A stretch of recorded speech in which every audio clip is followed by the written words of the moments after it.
repaso de los resultados vistos la clase 12. Recuerden que en aquella oportunidad se había introducido la ley de Biot-Savart, y esta ley que nos expresa que la intensidad de campo magnético es generada por corrientes, y estas corrientes, recuerden que por ahora las corrientes siempre circulan en cables conductores. Así que cada vez que existe una corriente en un cable conductor, genera una intensidad de campo magnético. Es decir, recuerden ustedes que la intensidad de campo magnético es una medida de la perturbación que produce.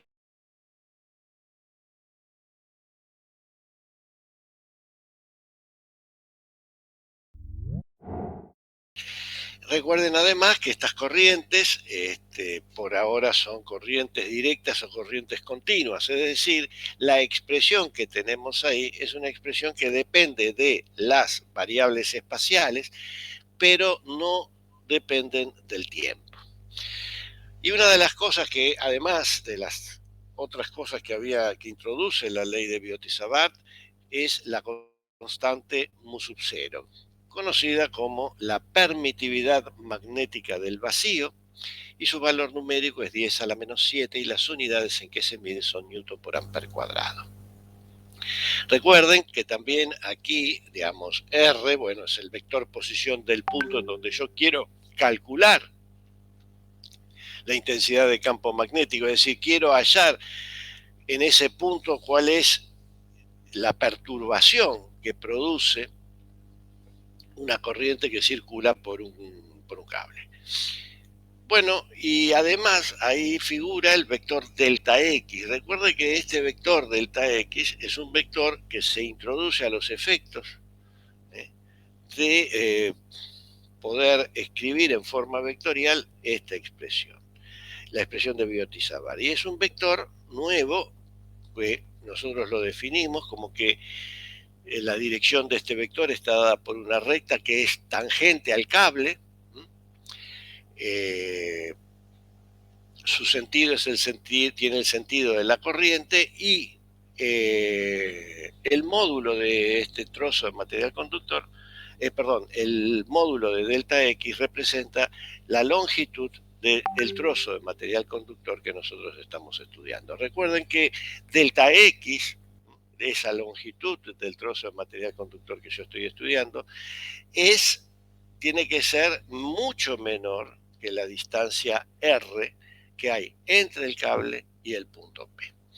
Bueno, en este caso nosotros habíamos introducido esta expresión, y si yo quería dibujar en el punto P el vector intensidad de campo magnético, bueno, entonces tenía que ver de la expresión que la relación que hay entre el vector delta BDP y el vector que resulta de llevar a cabo el producto vectorial en tres vectores, el vector que es resultado del producto vectorial, vemos que es una relación que hay entre escalares, una relación de proporcionalidad. Estos vectores son proporcionales a través de un escalar positivo, porque recuerden que mu sub 0 sobre 4pi es una magnitud positiva, se encuentra ahí su valor, ustedes pueden ver su valor, y habíamos asumido que es siempre positiva. R es la distancia que hay desde el elemento de corriente al punto, por lo tanto es una magnitud positiva y al cubo va a seguir siendo positiva. Es decir, que estos dos vectores son proporcionales a través de un escalar positivo. De ahí es que la dirección y sentido que va a tener delta BDP es la misma dirección y sentido del vector que resulta de realizar el producto vectorial. Entonces, ¿cuál va a ser la dirección de este vector delta BDP? Y bueno, va a estar dada por una recta, y esta recta tiene que ser perpendicular al plano que contiene los vectores delta X y R.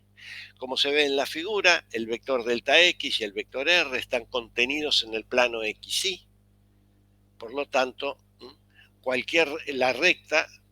una recta perpendicular a este plano me dará la dirección del vector delta de BDP.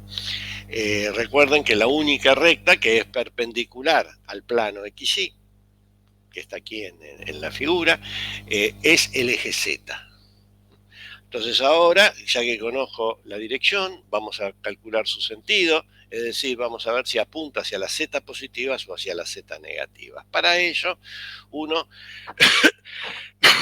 tiene que realizar la operación según la tabla de multiplicación que yo les di, o si no, si uno lo quiere hacer rápido, aplica por ejemplo, la regla de la mano derecha. Y esta regla dice que si yo tengo mi mano derecha abierta y con la yema de mis dedos apuntando, en este caso, hacia las X positivas, debido a que pongo la mano derecha en el primer vector, que es delta X, y luego cierro mi mano como cierran todas las manos derechas, observo entonces que el pulgar apunta hacia afuera de la pantalla y por lo tanto ahí está el eje Z positivo.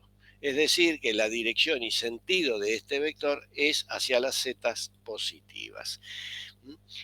De ahí es que entonces en el punto P dibujamos un círculo con un punto. Resta, por lo tanto, calcular ahora el módulo, y el módulo de este vector, bueno, se puede tomar módulos a ambos miembros de esta expresión, y recuerden ustedes que si tomo módulos en el miembro de la izquierda me da el módulo del vector delta BDP, y si tomo módulos a la derecha, recordando que el módulo de un producto es el producto de los módulos, uno obtiene la expresión que se ve aquí, donde en el numerador figura el módulo del primer vector, que habíamos dicho que es delta X, el módulo del segundo vector, que es R, por el seno del ángulo θ, donde ese ángulo θ es el que se ve en la figura, el que forma el vector R con el vector delta X.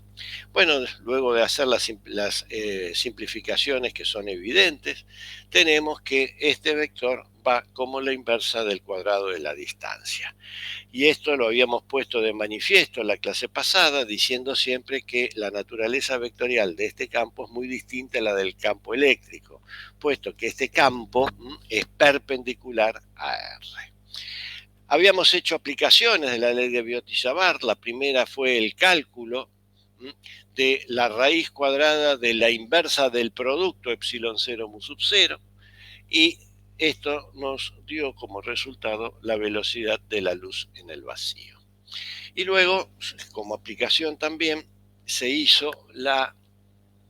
calculó el campo magnético que genera no una corriente que va en un cable conductor, sino una partícula, que esta partícula es una partícula puntual, cargada, con una carga positiva, y que se traslada con movimiento rectilíneo y uniforme. La trayectoria claramente va a ser una recta, y en este caso la recta era el eje X. La partícula comienza su movimiento en algún punto del eje X negativo, y se dirige hacia el origen del sistema inercial. En el instante en que esta partícula pasa por el origen, yo le saco una foto, y lo que representa la figura es la foto que yo saqué.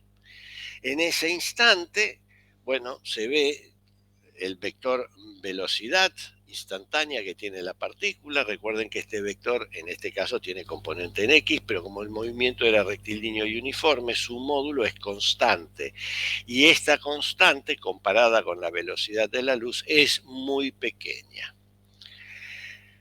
Y en ese instante yo quiero saber cuál es el campo que produce en el punto P. El punto P su posición queda determinada por el vector R, y el ángulo que hay entre el vector velocidad instantánea y el vector R es θ. Bueno, luego de un álgebra, nosotros obtenemos que el campo magnético, B de P, tiene la expresión 1 sobre c cuadrado por el producto vectorial entre el vector velocidad instantánea y el vector campo eléctrico. Noten ustedes entonces, lo habíamos puesto de manifiesto, que esta partícula en ese instante, genera un campo eléctrico, pero también genera un campo magnético. Y como se ve, en este caso, el campo magnético y el campo eléctrico son perpendiculares, algo que yo les había dicho que va a ocurrir en el resto del curso. Y finalmente, la aplicación que habíamos hecho es la de calcular el campo magnético que genera un cable de longitud L. Y este cable de longitud L, longitud arbitraria L, L puede ser 1 metro, 10 metros, 100 metros, 1 kilómetro. Y yo lo voy a disponer a ese cable como se muestra en la figura A. La mitad del cable está sobre las X negativas y la otra mitad sobre las X positivas. Recuerden que para que por este cable debe circular una corriente y esa corriente siempre es generada por una batería. En la parte B se ve exactamente lo mismo, lo único que no hemos dibujado la batería, hemos omitido dibujar la batería por una cuestión de ahorro de dibujo, digamos. Pero la batería siempre existe, sino como de dónde sale la corriente. Y entonces en la parte B se observa que yo tengo el cable dispuesto como lo había hecho anteriormente, el cable se extiende desde menos L sobre 2 a L sobre 2. Y yo quiero averiguar el campo magnético que genera este cable, no ya un trozo del cable, sino todo el cable, en un punto P, y este punto P está a lo largo del eje Y positivo. Siendo I, la coordenada I del punto, la distancia que hay entre el cable y el punto. Bueno, nosotros habíamos hecho una suerte para resolver este problema, habíamos utilizado una suerte de principio de superposición, y entonces habíamos arribado que el campo magnético que genera el cable, y habíamos hecho una aproximación. Recuerden ustedes que la aproximación que habíamos hecho es que para que el campo magnético no dependa de la longitud del cable, nosotros habíamos supuesto de que estábamos muy cerca del cable calculando, es decir, que el punto P es muy cercano al cable, de manera tal que yo no puedo ver dónde se encuentran los extremos de ese cable, y así entonces obtener una expresión independiente de la longitud del cable. Y además obtener una expresión sencilla del punto de vista algebraico. Bueno, como se muestra en la figura, el campo resultante tiene componente Z positiva. Recuerden que aquí el cable está a lo largo del eje X. Nosotros habíamos dicho que se trataba de un cable infinito, pero no es que el cable siempre es finito. Lo que pasa es que nosotros estamos tan cerca del cable que no podemos ver los extremos y por lo tanto suponemos que están en el infinito. Pero el cable es finito y la corriente circula de izquierda a derecha. Si la corriente circula de izquierda a derecha, el campo magnético que genera tiene componente Z positivo, como se muestra en la figura. Pero recuerden que también habíamos dicho que como estábamos aquí en el caso de campos que la corriente era directa o corriente continua, y el campo, como vimos anteriormente, que genera una partícula en reposo es el mismo campo que genera la misma partícula pero en movimiento, entonces este campo también va a generar un campo eléctrico. Campo eléctrico que nosotros hemos estudiado en el capítulo de electrostática,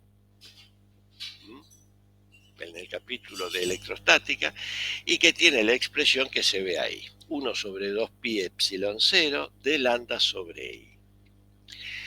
Recuerden ustedes que en aquella oportunidad el campo eléctrico tiene componentes a lo largo del eje Y. Y entonces nuevamente de aquí se pone de manifiesto la diferencia vectorial, la diferente carácter vectorial que tienen estas dos magnitudes. Mientras el campo eléctrico es perpendicular al cable, el campo magnético tiene la expresión que se ve ahí y su dirección y sentido es perpendicular al campo eléctrico. Siempre nos va a acompañar lo mismo, que el campo eléctrico y el campo magnético son perpendiculares. Y finalmente habíamos llegado a las ecuaciones del campo magnético. Estas ecuaciones las habíamos obtenido por un caso particular que fue analizando el caso del cable, pero tienen un carácter general. Y la primera ley nos habla del flujo de campo magnético a través de una superficie cerrada, y ese flujo siempre es cero. Es decir, en el campo, así como en el campo eléctrico, la circulación de campo eléctrico alrededor de una trayectoria cerrada siempre es cero, aquí el flujo de campo magnético es cero. En tanto que la circulación de campo magnético es distinta de cero. Esta última igualdad es lo que se conoce como la ley de Ampère. Y nos dice lo que nos decía Biot-Savart, que las fuentes de campo magnético son las corrientes. Y como las corrientes por ahora siempre circulan en cables conductores, entonces cada vez que un cable conductor transporta corriente va a generar un campo magnético, y ya sabemos que genera un campo eléctrico. Estas son los responsables, este campo magnético y este campo eléctrico son responsables de las distorsiones, por ejemplo, que se observan cuando uno va en el aparato en las comunicaciones y también en los aparatos de música que puede uno tener cuando va por una ruta. Va por una ruta uno escuchando la radio y pasa cerca de cables de alta tensión, se producen distorsiones, y estas son consecuencia de los campos eléctricos y campos magnéticos que hay en los cables que producen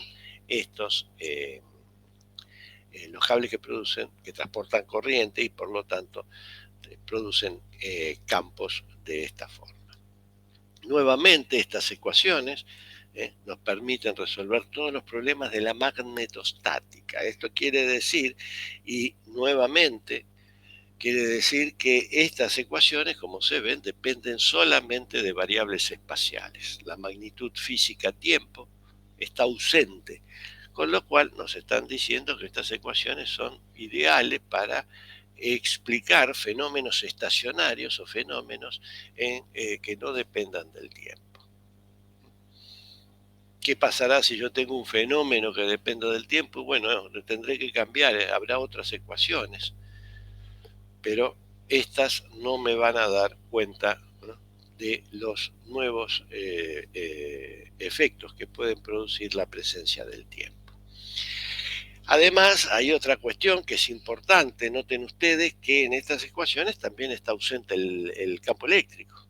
Por lo tanto, quiere decir, y recuerden que las ecuaciones de la electrostática está ausente el campo magnético. Por lo tanto, noten ustedes que los dos mundos, el magnetismo y la electrostática, o la electricidad y el magnetismo, son dos mundos separados.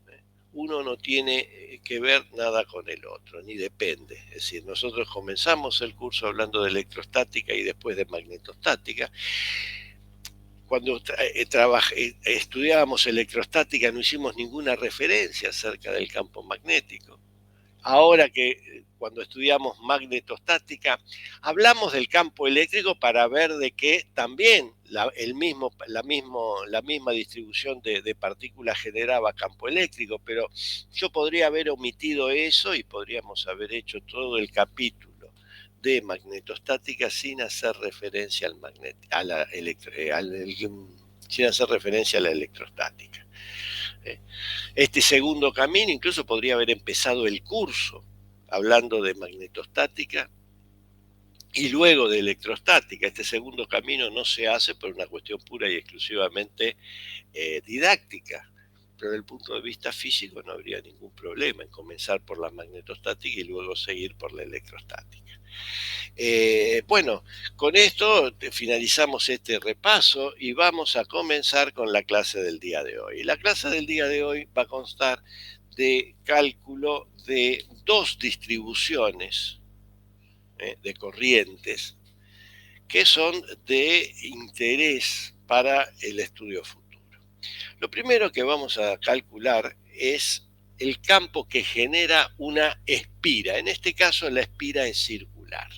Recuerden ustedes que nosotros habíamos dicho que si yo tengo un cable conductor y uno los extremos, cuando digo unir los extremos, no es que tengo que agarrar los dos extremos del cable, les hago un nudo, sino que los pongo muy cerca uno de otro y entonces lo que formo con ese cable conductor es una espira. Y las espiras se podían clasificar en términos de la figura plana que yo puedo dibujar. Por ejemplo, si yo con ese cable conductor formo un círculo, como el que se ve aquí en la figura de la izquierda, bueno, voy a tener una espira circular.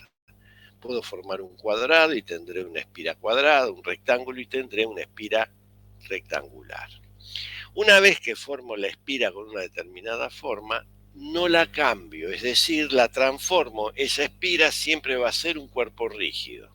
Es decir, si una espira comienza siendo circular, va a ser circular siempre. Lo voy a considerar como un cuerpo rígido. Y luego, lógicamente, en los extremos, como yo les decía, no puedo hacer un nudo. En esos extremos yo tengo que colocar una batería. ¿Por qué? Pues para que esa batería es la que me hará circular corriente, como se ve aquí en la figura de la izquierda. Aquí, a la izquierda de la figura, tendría que haber una batería que no está dibujada, pero por una cuestión de ahorro de dibujo, nada más. Pero no está dibujada la batería, pero sí el efecto que produce esa batería, que es el hecho de que va a circular una corriente. Bueno, esta espira circular tiene un radio A, y yo voy a disponer a esta espira circular, la voy a apoyar, recuerden que es una figura plana, por lo tanto la voy a apoyar en un plano y el plano va a ser el plano IZ. Es decir, yo en la figura de la derecha se ve un sistema inercial XY y recuerden que siempre Z positivo apunta hacia ustedes. Bueno, así es que la espira circular está apoyada en el plano IZ, es decir, es perpendicular a la pantalla.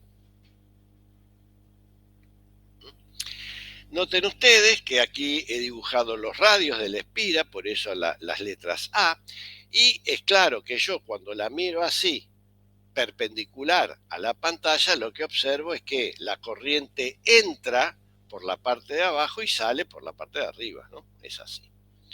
Y yo quiero calcular el campo magnético que genera esta espira circular en un punto P que está a lo largo del eje X. Noten ustedes que el centro de la espira circular es coincidente con el centro, ¿no?, o con el origen del sistema inercial.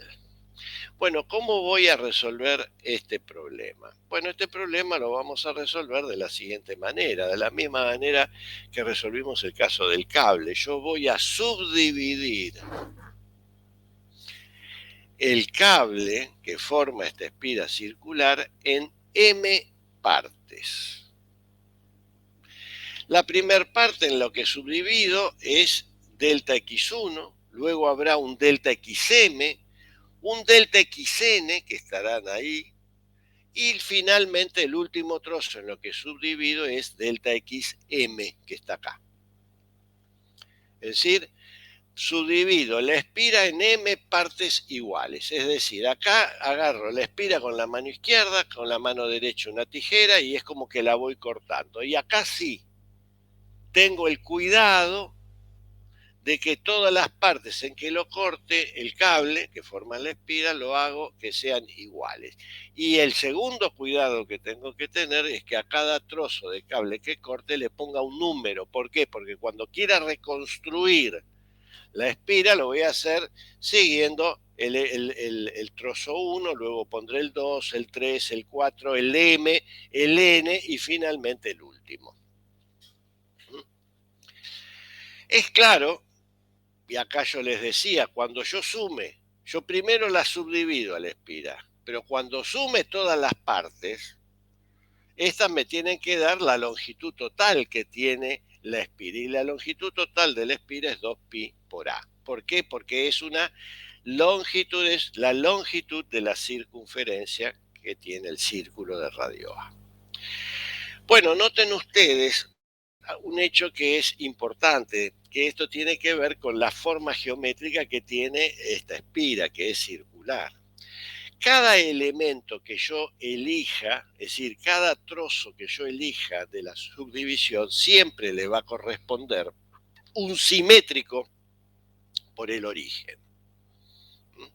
Por ejemplo, X1 tendrá su simétrico, delta XM tendrá su simétrico, y noten ustedes que los dos elementos, delta XM minúscula y delta XN, son opuestos, son simétricos, y en este caso son los opuestos por el origen. Bueno, vamos a comenzar a calcular el campo que genera cada uno de estos dos elementos que son simétricos. Noten ustedes que el elemento delta XN está arriba y el delta XM está abajo. Noten ustedes también que yo tengo que formar, para calcular el campo magnético a través de la ley de Biot-Savart, tengo que escribir los vectores delta XN y delta XM. ¿Cómo estos vectores qué dirección tienen? Bueno, recuerden que la dirección del vector, de estos vectores delta X, tiene que estar dada por una recta que es tangente al cable. En este caso, la tangente tiene que ser la tangente al círculo. Y recuerde que la tangente del círculo siempre es perpendicular al radio. Por lo tanto, en el vector delta XN, que está aquí en la parte superior, que está sobre el eje Y positivo, tiene una dirección que es tangente al círculo y por lo tanto perpendicular al radio A. Por lo tanto tendrá una componente positiva. Tendrá una componente Z. Como la corriente gira en sentido contrario a las agujas del reloj, como se muestra aquí en la figura, el sentido del vector delta XN es hacia afuera, es decir, hacia la Z positiva. ¿Qué ocurre con el vector delta XM que está aquí ubicado en las Y negativas? Bueno, en este caso también la dirección es tangente al círculo y por lo tanto perpendicular al radio. Por lo tanto también tiene componente Z este vector, pero debido a que la corriente circula en el sentido contrario a las agujas del reloj, el sentido es hacia adentro, por lo tanto hacia las Z negativas. Entonces yo ya tengo los vectores delta XN y delta XN. Luego el vector R, que es el vector que va desde el elemento de corriente, en este caso delta XN, al punto P, es el que se muestra en la figura, y R' es el que se muestra aquí en la figura. Noten ustedes que aquí en el punto P está el campo magnético delta BDN, que es el que forma, es el campo que genera el elemento delta XN. ¿Cómo hallé la dirección y sentido de ese campo? Y bueno, ustedes noten, la dirección de este vector delta BDN la dirección tiene que ser perpendicular al plano que contiene R y Z. Noten ustedes que B es perpendicular a R y también perpendicular al eje Z. Lo mismo pasa con delta BDM. Tiene que ser perpendicular al vector delta XM, que tiene componente Z, que tiene dirección Z, y perpendicular al vector R'. Y aquí se observa eso. Noten además una cosa, que el ángulo que forma delta BDN y delta BDM con respecto al eje Y es el mismo ángulo θ. Y este ángulo θ es el ángulo que forma R con el eje X positivo. Bueno, yo tengo de dónde sale ese vector delta BDN y de la expresión de la ley de Biot-Savart que está ahí. ¿Y de dónde sale el vector delta B de M? Y bueno, de la expresión de Biot-Savart, y es la que se muestra aquí. Yo ahora lo que tengo que hacer, ya tengo la dirección y sentido, lo que tengo que hacer es calcular los módulos de estos dos vectores, delta B de N y delta B de M. El módulo es el módulo que me dice que va a ser Biot-Savart, es decir, van como la inversa del cuadrado de la distancia, y tienen esta expresión. Noten ustedes que aquí no hay seno del ángulo. ¿Por qué? Porque el vector delta xn y r forman un ángulo de 90 grados. Recuerden que el delta xn tiene componente z y r está en el contenido en el plano xy. Permítame volver acá. Como este vector tiene componente z y este vector está contenido en el plano xy, el ángulo que forman es 90 grados y el seno de 90 es 1, por eso es que no se aparece. Y lo mismo le aparece a delta BM. Ahora, noten ustedes que acá tengo R y R', pero se ve de la figura que tanto R, el módulo de R como el módulo de R' son lo mismo. Por eso es que aquí figura R. Y como las subdivisiones, noten ustedes que ambos vectores coinciden en tener mu sub 0 sobre 4pi y r cuadrado, y dijimos que las longitudes en que yo subdividí el cable son siempre las mismas. Por lo tanto, delta xn y delta xm son lo mismo. Es decir, los dos vectores simétricos tienen el mismo módulo. Y además, como vimos recién, forman el mismo ángulo con respecto al eje Y positivo. Con respecto, perdón, al eje Y. ¿Esto que trae como consecuencia?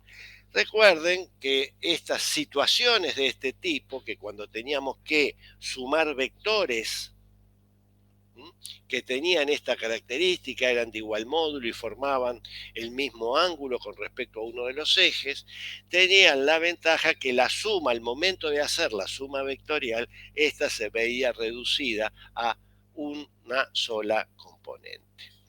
Y este es el caso. Des en cuenta que cuando yo tenga que sumar vectorialmente estos dos vectores, la componente y del primer vector es positiva, en tanto que la componente y del segundo vector es negativa. Y como tienen igual componentes, y a la suma será 0. De ahí es que la única componente que yo tengo que hacer es la componente x. Y entonces resulta que el campo resultante, como cada uno de los sumandos tiene solamente componente en X, la resultante también va a tener componente en X, y entonces tendré que hacer esta suma. Donde delta Bn en su componente X es el módulo del vector delta B de n por el seno del ángulo θ. Recuerden que la componente X se ve aquí de este vector, cae sobre el X positivo y es la componente que se opone al ángulo.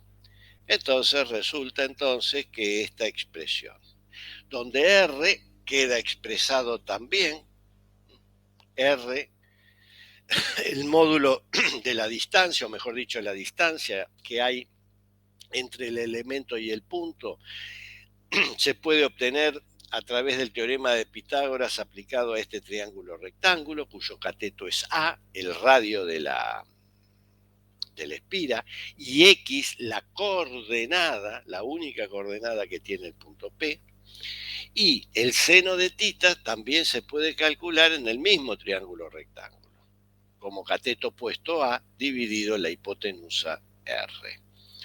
Resultando entonces que el sumando que yo debo sumar tiene esta expresión. Bueno, noten ustedes que la suma mu sub 0 sobre 4pi es constante, la corriente es constante, el radio es constante. Y noten ustedes que X, que es la coordenada X, es la coordenada del punto P, como todos tienen la misma, el punto P tiene una sola coordenada, de ahí es que aparece X cuadrado más A cuadrado a la 3 medios, es una constante y puede salir fuera de la sumatoria. Lo único que tiene subíndice N es la longitud de los trozos de material, de los trozos en que yo hice la partición. Pero ya dijimos que esta suma la hemos hecho y es igual a la longitud de circunferencia. De ahí es que se obtiene que el campo magnético que genera esta espira circular en un punto que está a lo largo del eje X positivo, tiene esta expresión. Tiene solamente componente en X y tiene esta expresión.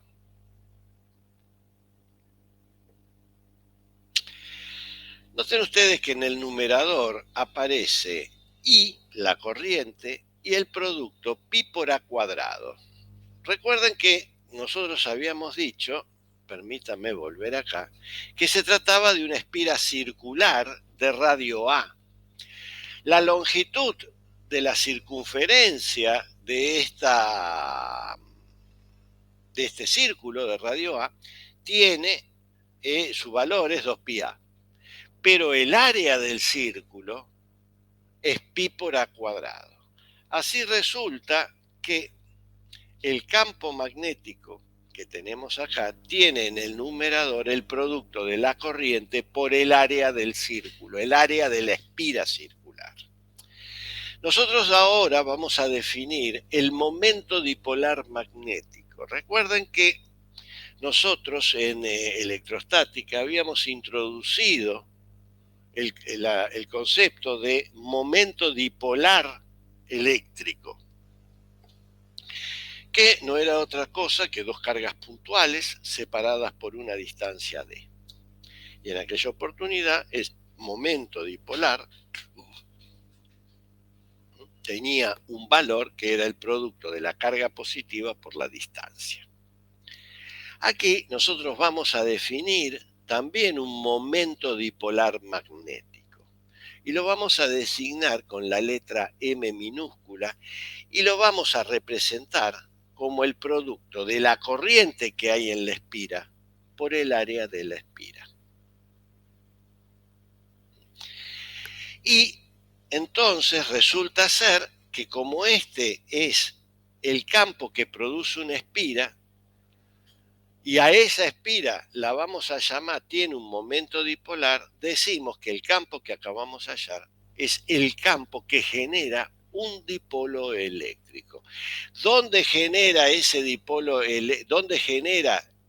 ¿Cuál es el campo que genera ese dipolo eléctrico? Bueno, es esta expresión. Y tiene esta expresión en un punto que está a lo largo del eje que pasa por el centro de la espira. Ahora bien, ¿qué ocurre en el centro de la espira? Es decir, ¿qué ocurre cuando X es 0? Cuando X es 0 tenemos que el campo que genera, campo magnético que genera este dipolo eléctrico en el centro de la espira, tiene la expresión mu sub 0 sobre 2pi de m sobre a cubo. ¿De dónde sale esta expresión? Simplemente de la anterior expresión hacer x igual 0. Si uno hace x igual 0, bueno, obtiene la expresión que vemos acá. Este es el campo que genera un dipolo magnético. Y está caracterizado por su momento dipolar. Este es el campo que genera un dipolo magnético. Ahora, lo mismo que ocurrió con el momento dipolar eléctrico, nosotros primero definimos el momento dipolar eléctrico como un escalar y luego nos dimos cuenta que era un vector. ¿Cuándo nos dimos cuenta que era un vector? Cuando ese dipolo eléctrico lo pusimos en presencia de un campo eléctrico. Ahora bien, ¿qué pasa si este dipolo magnético lo pongo en presencia de un campo magnético? Recuerden ustedes que nosotros esto ya lo hemos visto. ¿Qué pasa en las espiras? Las espiras habíamos visto que la resultante de fuerza, cuando en una espira circula corriente y a esa espira la pongo en presencia de un campo magnético, recuerden la clase cuando vimos el motor eléctrico que yo les dije, ¿qué ocurre? Aparecen fuerzas debido a la ley de Lorentz. Sobre esa espira aparecen fuerzas, pero la resultante de fuerzas es cero. Esto me dice que el cuerpo rígido, que es la espira, no se va a trasladar. Pero yo les demostré en aquella clase que sí puede rotar. Bueno, y habíamos visto que para rotar un cuerpo rígido se necesita de un momento de fuerza. Y en aquella oportunidad habíamos visto que el momento de fuerza que aparece sobre una espira se podía escribir como el producto de la corriente por el área de la espira, por el campo externo, por el campo magnético externo, por el seno del ángulo que forma el campo magnético con el eje de rotación. El campo magnético con la normal a la espira. Noten ustedes que ahora que hemos definido el momento dipolar magnético como el producto de I por A, vemos de esta expresión que también ese momento de fuerza se puede escribir como el producto de el momento dipolar magnético por el campo externo por el seno de tita. Noten ustedes que nosotros sabemos que el momento de fuerza es un vector. También sabemos que el campo magnético es un vector. Y noten ustedes que acá tengo el módulo de un vector, tengo otro escalar y tengo el seno de un ángulo. Esto luce como el producto vectorial entre dos vectores. ¿Cuáles son esos vectores? Y el vector M, momento dipolar, y el vector campo externo. Ahora bien, ¿cómo pasamos del escalar al vector? Bueno, yo primero cada vez que tengo un vector tengo que dar la dirección, el sentido y el módulo.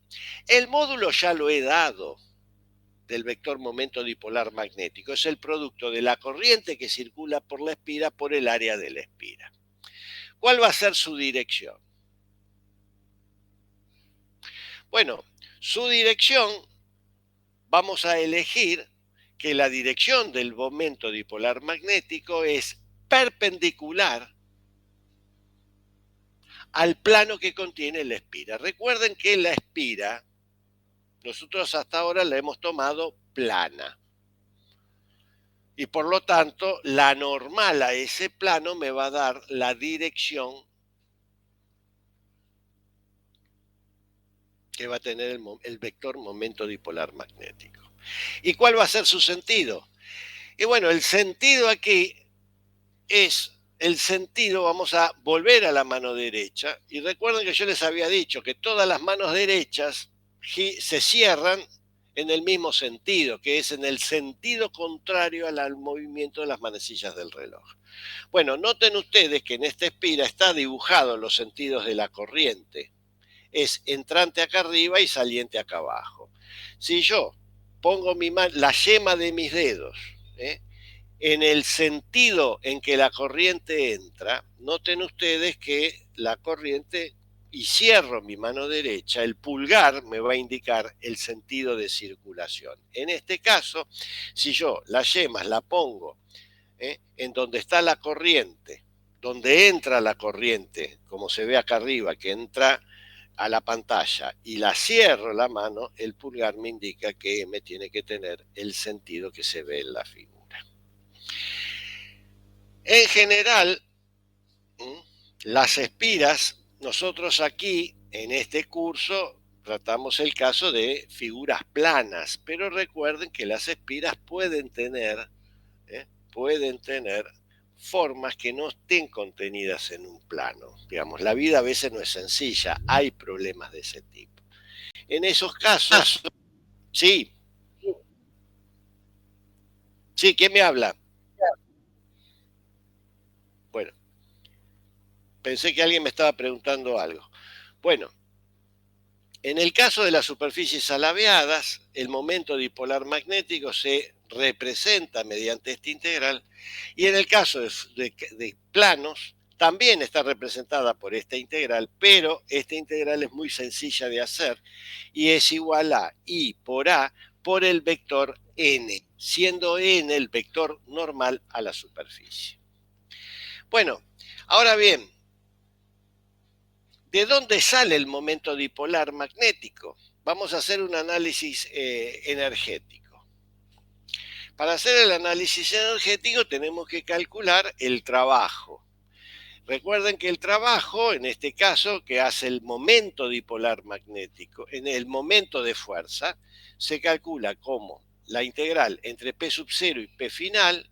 P sub 0 y P final son dos ángulos de orientación de, como vieron en física 1, el integrando es el momento magnético, perdón, el momento de fuerza por diferencial de tita.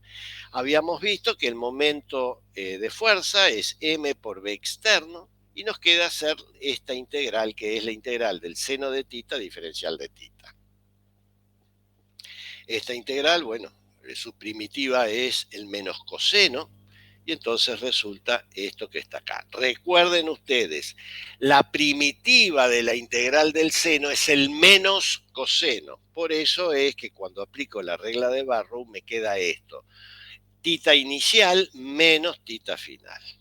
Es decir, noten ustedes que esto se puede escribir, la energía, recuerden también que el trabajo es igual a menos la variación de energía, por lo tanto la energía me queda que es menos m por b externo por el coseno de tita. Esto se puede escribir en términos de un producto escalar y me queda que es menos el producto escalar entre el momento dipolar magnético y el campo externo. Claramente se ve que el mínimo de energía es cuando los dos vectores son paralelos. Ahí en ese caso, si son paralelos, el ángulo tita es 0, el coseno de 0 es 1, y entonces tengo el mínimo de energía. Esto significa, es importante encontrar el mínimo de energía, porque si yo a este dipolo lo pongo en presencia de un campo externo, quiere decir que la espira, o es decir, que el momento dipolar magnético se va a ubicar en la misma dirección del campo. Y esto trae como consecuencia de cambiar la orientación de ese dipolo. Bueno, pero ¿de dónde sale el momento dipolar magnético que tienen muchos de los núcleos atómicos y muchos de los átomos?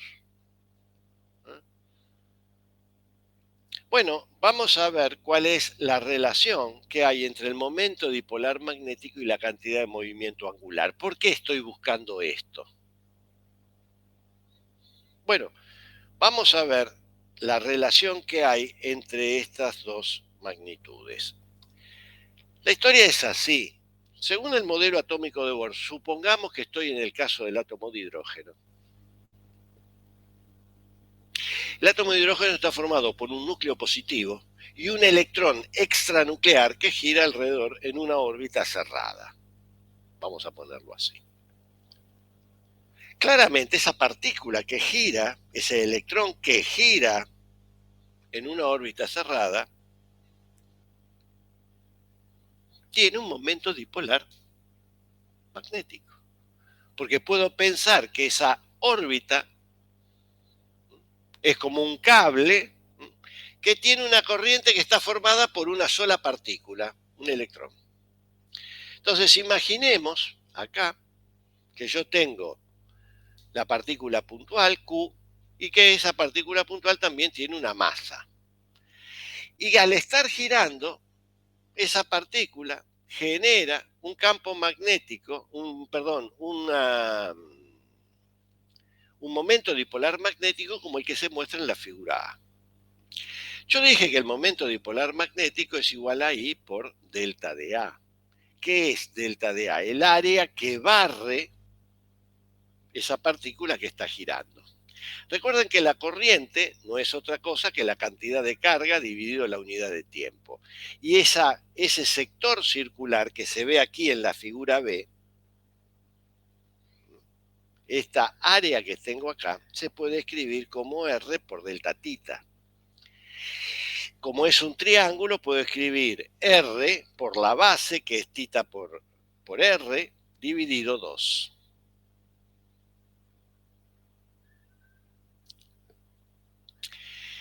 Noten ustedes que acá tengo delta t y delta tita. Bueno, esto lo puedo pensar como que es delta q por r cuadrado sobre 2 por delta tita sobre t.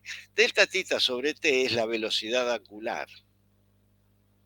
Y recuerden ustedes que el momento de inercia de una partícula que está girando lo puedo escribir como la masa por la distancia, que es el radio de giro, al cuadrado. Así resulta que el momento dipolar magnético de esta partícula que gira en una trayectoria circular la puedo escribir como Q sobre 2m por el momento de inercia por omega. Y por omega, el producto del momento de inercia por la velocidad angular no es otra cosa que la cantidad de movimiento angular. De ahí resulta que el momento dipolar magnético y la cantidad de movimiento angular de la partícula están relacionadas por esta expresión, que en forma vectorial se puede escribir como m, el vector momento dipolar magnético, en términos del vector cantidad de movimiento angular. ¿Por qué uno hace esto? Recuerden ustedes que en el modelo atómico de Bohr, vamos a ver en el caso del átomo de hidrógeno, ya dijimos, está el núcleo positivo, el protón, el electrón extranuclear que gira alrededor del protón en una órbita, vamos a suponer casi circular. Yo ahora ya sé que ese electrón que gira en una órbita cerrada produce un momento dipolar magnético, pero esta relación me dice que también el momento dipolar magnético está relacionado con la cantidad de movimiento angular. ¿Por qué busqué esta relación? Porque recuerden ustedes que una de las condiciones importantes que tenía el modelo atómico de Bohr es que él decía que la cantidad de movimiento angular del electrón era un número entero de la constante de Planck dividido 2pi, donde este número entero es el número cuántico principal. Por ejemplo, en el caso del fundamental, del estado fundamental del átomo de hidrógeno, n vale 1. Y así el momento dipolar magnético queda expresado por esta relación. Donde en el caso que n sea 1, L, la cantidad de movimiento angular, es H, la constante de Planck, dividido 2pi. Resultando entonces esta expresión que, como ven, es constante y se la conoce como el magnetón de Bohr.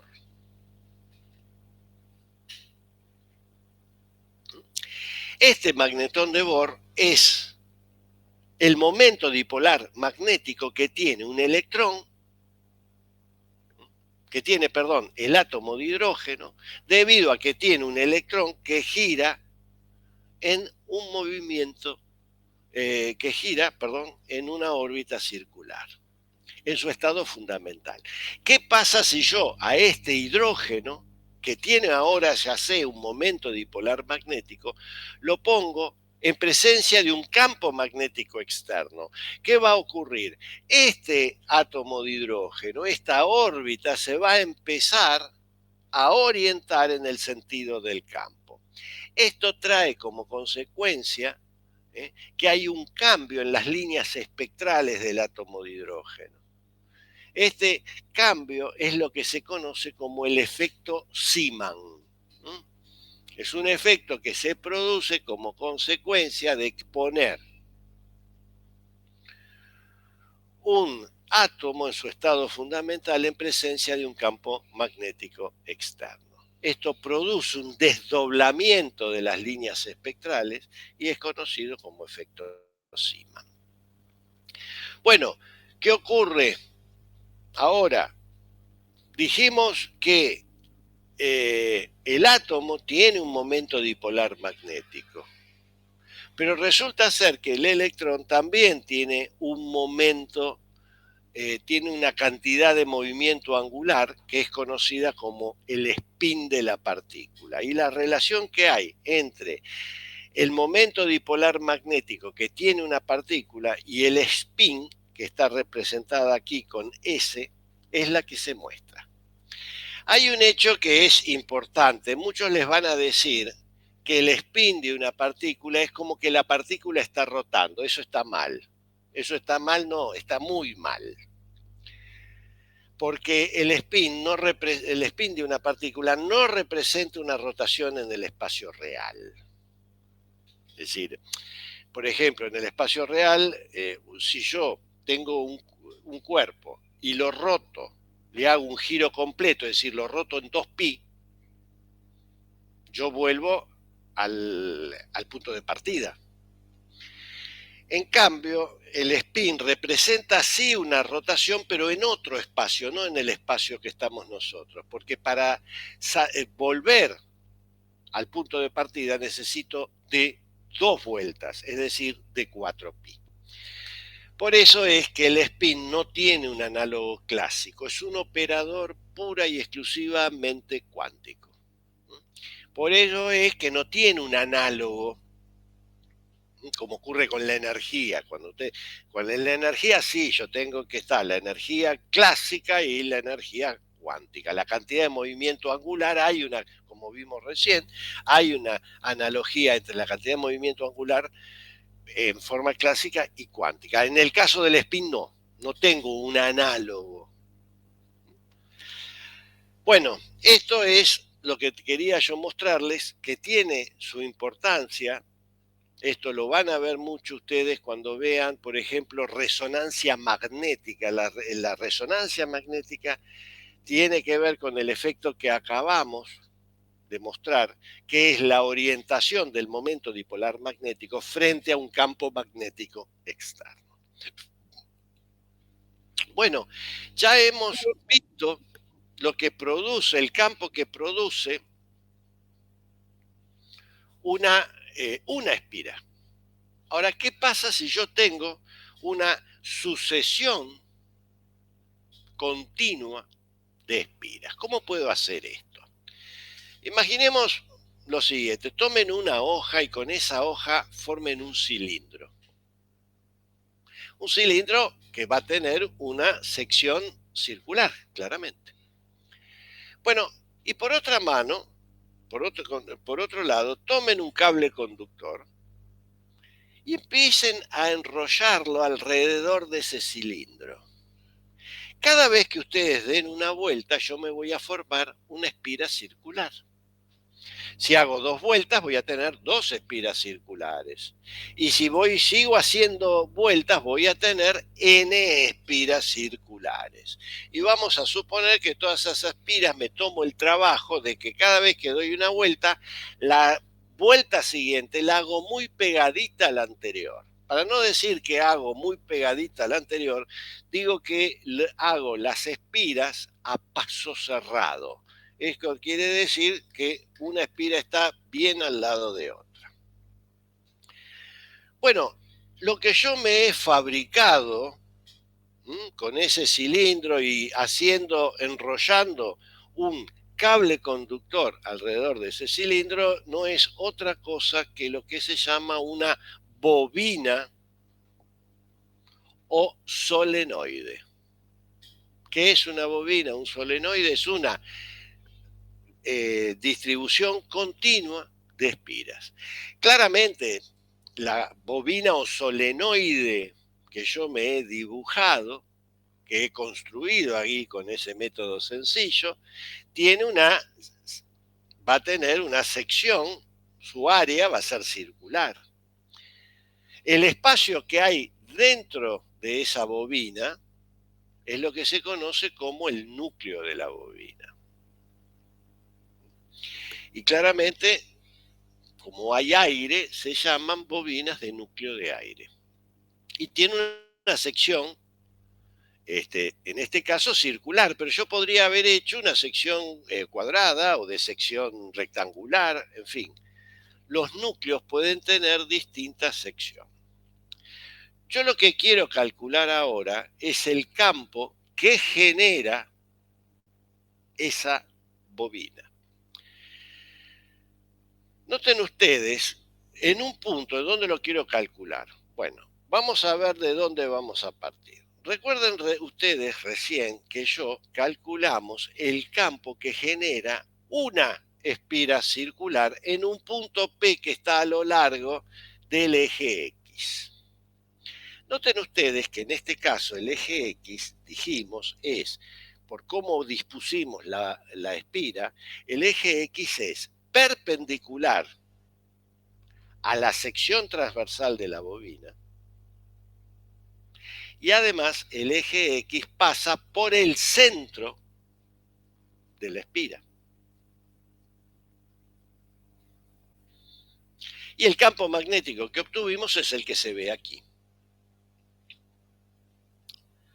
En la figura de la derecha yo he dibujado una de las líneas de campo magnético. Recuerden que habíamos visto en la clase pasada que ¿qué es una línea de campo magnético? Es una curva cerrada. ¿Por qué? Porque me lo dice la ley de la electrostática. Las líneas de campo magnético son líneas cerradas.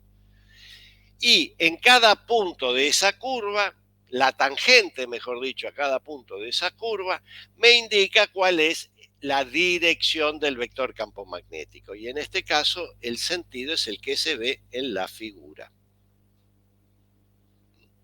Esta es una línea de campo magnético. Bueno, pero todo esto anda bien para una espira. ¿Qué pasa cuando yo tengo n espiras, como acá, y esas n espiras ocupan una longitud L y como dijimos tienen un área transversal, una sección transversal, el núcleo tiene una sección transversal A? Bueno, claramente se ve de la figura que n es el número de vueltas que tengo que hacer, L es la longitud que tiene la bobina y A es el área del núcleo de la bobina. También voy a definir con n minúscula el número de vueltas por unidad de longitud. Y ahora yo quiero calcular el campo que genera estas n espiras en un punto P que está a lo largo del eje X. ¿Y cómo ubico al eje X? Y el eje X pasa por el centro de todas las espiras. Pero ¿qué pasa? ¿Qué forma tiene esta bobina? Tiene una forma cilíndrica, por lo tanto el eje X es coincidente con el eje del cilindro. Y yo quiero calcular el campo magnético en un punto P que está a lo largo del eje X y en el interior de la bobina, es decir, en el núcleo de la bobina. ¿Cómo puedo calcular esto? Bueno, dijimos que las bobinas, que las espiras, están a paso cerrado, es decir, que están muy pegaditas una con otra. Entonces tomemos una cierta cantidad de espiras, delta n. Aquí está magnificado. Las espiras están todas muy pegadas una con otra. Pero aquí, para que el dibujo se entienda, está magnificado. Tomemos un cierto número delta n de espiras y claramente ese número delta n de espiras tiene una distancia, cubren una distancia delta x. Claramente la relación entre delta n y delta x es a través de la densidad lineal de vueltas o el número de vueltas por unidad de longitud que recién vimos. Delta n es aproximadamente igual a n por delta x. Ahora bien, como todas estas espiras generan en este punto P un campo magnético, Campo magnético que nosotros conocemos. ¿Por qué? Porque tiene esta expresión, es el campo magnético que genera una espira. Las N espiras, como están todas muy juntitas, van a generar un campo magnético que será el campo de una espira por el número de espiras que tengo. Es decir, que el campo que generan esta cantidad delta N de espiras es aproximadamente mu sub 0 sobre 2pi por la expresión que hemos calculado del campo magnético por N por delta X. Así, si yo ahora quiero calcular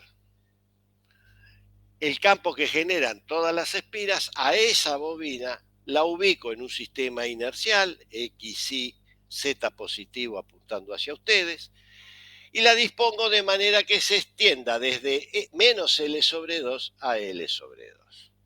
Y así,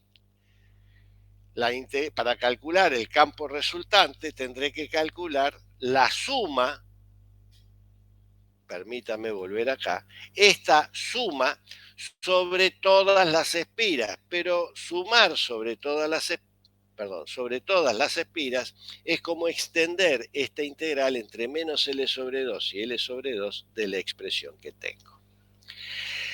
Recuerden ustedes que en esta expresión mu sub 0 sobre 2pi es constante, y es constante porque es una corriente, n es constante, bueno, pi a cuadrado sale, y finalmente me queda que tengo que resolver esta integral. Integral, por otro lado, que ya la hemos hecho, ya varias veces la hemos hecho.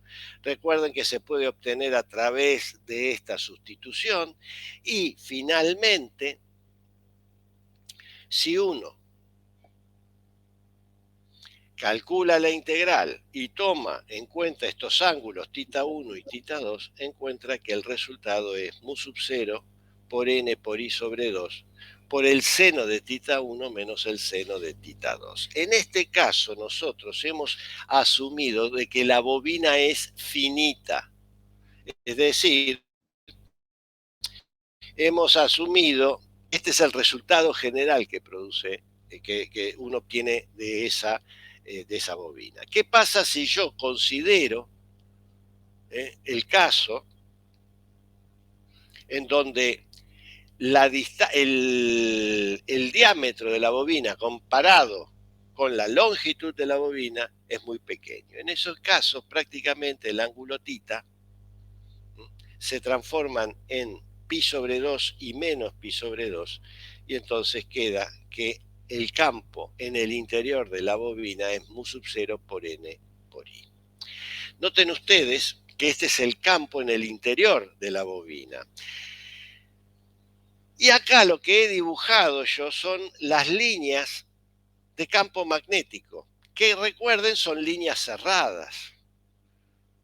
Las líneas salen por un extremo y se ocultan en el otro extremo de la bobina y siguen su camino dentro. Noten ustedes que si yo estoy fuera de la bobina, lo que veo es que salen líneas de campo magnético por un lado y entran líneas de campo magnético por el lado opuesto. En general, al punto a la zona por donde salen las líneas de campo magnético se los suele llamar el polo norte o el norte, y las líneas por donde entra y en la zona por donde entran las líneas de campo magnético se las suele llamar el polo sur. Esta definición de polo norte y polo sur son las que representan en un imán permanente el polo norte y el polo sur. En general al polo norte se lo pone positivo y en general al polo sur se lo pone negativo, pero no tiene nada que ver con cargas ni otras cosas, sino que simplemente esta era la relación que yo les decía que hay entre los imanes permanentes y lo que predice la ley de Biot-Savart, que son que las corrientes producen este campo magnético. Estas líneas de campo magnético que tiene la bobina es la misma línea de campo magnético que uno puede observar en un imán.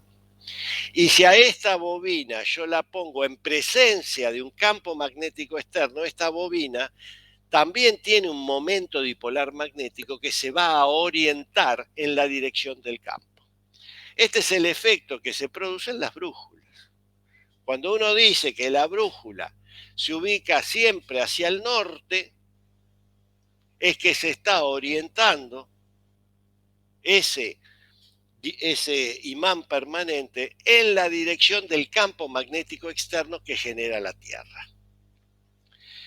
Después, bueno, hay algunos, hay algunos no, en general se orienta no hacia el norte, se pone hacia el norte magnético, pero eso ya es una cuestión que le interesa a la gente que anda en el detalle de... es un detalle que tiene que ver, un detalle no, una cosa bastante importante que tiene que ver con la disposición que tiene la Tierra en su órbita alrededor del Sol. Bueno, de esta manera nosotros encontramos que la relación que nosotros estábamos buscando. Bueno, nosotros vamos a terminar, a ver, bueno, con esto concluimos la clase teórica del día de hoy. Yo ahora vamos a hacer un descanso y en unos minutos yo me vuelvo a conectar y vamos a hacer la práctica 7, habrán visto que es muy corta. De hecho, el primer problema yo ya se los he dado en la teoría, pero me gustaría hacer un segundo problema. O sea que la práctica va a ser corta porque va a consistir en un solo problema, pero me gustaría hacerlo con cierto detalle porque es un problema que ya ha aparecido en un parcial. Y entonces por eso es que quiero mostrárselos a ustedes. Bueno, yo ahora me despido por unos minutos hasta las 10:25. A ver, permítanme. Sí, 10:25.